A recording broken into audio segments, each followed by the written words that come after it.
What's up, everybody? It's your boy, Phil Shuck of the 96 Joke here. We have our Week 9 matchup going against Clockwork here.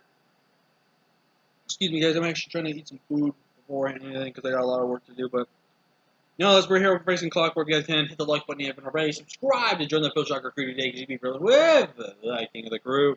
So, looking at Clockwork's team, he brought everything we expected except no Sableye.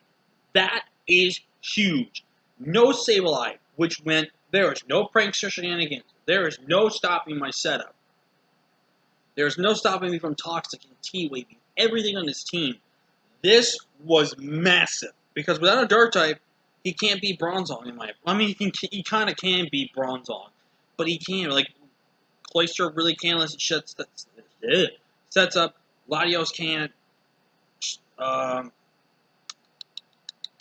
Cresselia really can't. Clefable really can't, unless it's gonna go. It has a fire type move. Rhydon doesn't touch me at all. The only thing that could be a potential threat to Bronzong is Galvantula, really. So Bronzong kind of just wins this game if I can position him in the correct spot here. But let's go ahead and get into the battle here. As I'm going to go ahead and lead off with my Exploit here. He's going for the Rhydon. I do go for that Surf, which was definitely a good prediction on him to go and see if I had the Surf. So really good play on his end right there. And he's going to probably be, I didn't calc that damage here, but I'm going to go right into my Weavile knowing he's going to go for that substitute. He's going to click sub here. I'm clicking knock, which is guaranteed to break his sub. He's actually going to go for the substitute, go for the toxic here. And right here I was expecting protect, but he does not have protect. I'm going to go for the knockoff right there. And this tells me that this Clefable was specially defensive. Excuse me. This Clefable was 100% specially defensive, not physically defensive. Which means if I had gotten chip damage on it and then gone the knockoff here, and it would have been around like 50-some%, Ice Skull Crash or Poison Jab guaranteed knocked this thing out, which was huge. But I didn't want to risk him potentially doing something. I had to switch out. I go for that Toxic, which is a massive miss, as you're going to see. I'm going to go for the Toxic again here. I'm going to make the smart play in Volt Switch here first, as he is standard Spadev. As I go into my streamers here, as he's actually going to click the Calm Mind right here. And I'm going to click the Heal Bell just to try to keep my Weavile as healthy as possible. I don't know if that Moonblast actually does a lot to me here. I'm going to actually hard out in my Lycanroc, because he's going to go right in for the Softball, which is a smart play. I go straight for the Stone Edge. It is not a guaranteed knockout, and I don't know if the Lycanroc hit right there was a roll or if it was guaranteed. In my opinion, I think it was probably, if it was a roll, it was heavily in his favor. So I'm going to go right into my Luke here, and Luke is about to put in the work here. I'm going to go for the Hex here and get a big crit on that Rhydon, which is not going to matter to me, because I am going to go for that Toxic, so he makes the proper position right there. I'm going to go for the Hex here, knock out this Clefable. In comes this Galvantula. I'm going to click Toxic as a center play right here. And he actually has to be talked about. So that means this thing was Sash. The Sash is now broken. So I was thinking to myself, okay, you can double back out into something here, or I can go for the Hex right here. He's actually going to go for the Raw Thunder, which is very interesting, as I did go for that Toxic predicting the switch out here. And right here, I am just going to click Hex. There is no reason not to click Hex here. And Rotom is going to pick up his second kill this matchup, so really good on Rotom here. I'm going to go right into my Bronzong, as he was actually predicting me here, or he was trying to go for the least amount of damage here, as he's Life Orb Lottie, which means this Weavile can just win right here. So I'm going to go for the Toxic right here. And what I'm actually going to do is I'm going to go for the Calm Mind right here.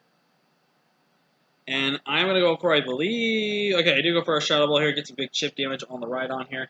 I'm going to Calm Mind once more, because I don't want to take as much damage as possible with my Bronzong here to take out the rest of these mons here. So he's going to Body Press again. I'm going to go ahead and click Flash Cannon, knock that thing out. He is going to go into the Cloyster and try to Shell Smash on my face, but sadly for Cloyster, unless he was Focus Sash, which he's not, he ain't living that Flash Cannon. Bronzong's picking up that second kill. Latios is coming in here. He's going to click the Draco Meteor here. He's not going to knock me out. I'm going to click Shadow Ball here again. And Bronzong, he's going to go for the Side Shock. He technically knocks himself out, but that's another kill for Bronzong. And then the Cresselia is coming in here. So, by the way, when he said GG, I assumed that he probably had either was Mono Psychic or he had Subs, Toxic Psychic, and then probably Moonblast.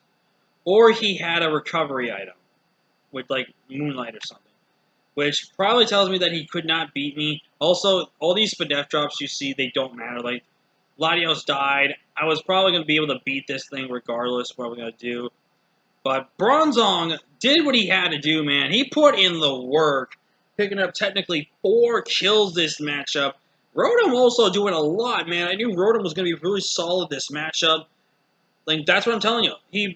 I knew I was bringing 2 miles over a week to a Sableye, which is going to be very, very bad. If they get taunted or anything like that, my Bell and my Rotom, they're going to be really useless. I'm going to really struggle this matchup. Even my Sylveon would have been struggling too if I couldn't get off the Heal Bell or a Wish Off. But Bronzong came in. He said, you know what, let me click some setup and let me click some buttons on you. And we pick up another 5-0, which is, I don't know if we picked up another 5-0 last week. I know we 5-0'd Drake. I know we 5-0'd Clock this time. I don't know if I 5-0'd the person between me and Drake, unless Drake was my last opponent. Which it may or may not have been. I don't remember. I haven't looked back at the matches yet. But I've been on a hot streak of 5-0s lately in the last couple of weeks, so I don't know what's with me. I think I'm just playing great. Like, this matchup, I was fully expecting to lose. Not going to lie to you guys. I was fully expecting to lose because it was going to be hard to break down the defenses on this team and to really handle any potential stall from this team. But in the turns of events, I brought semi-stall, and I just brought great offense versus him. But nonetheless, GG's to Clockwork. I think he is a new coach this season.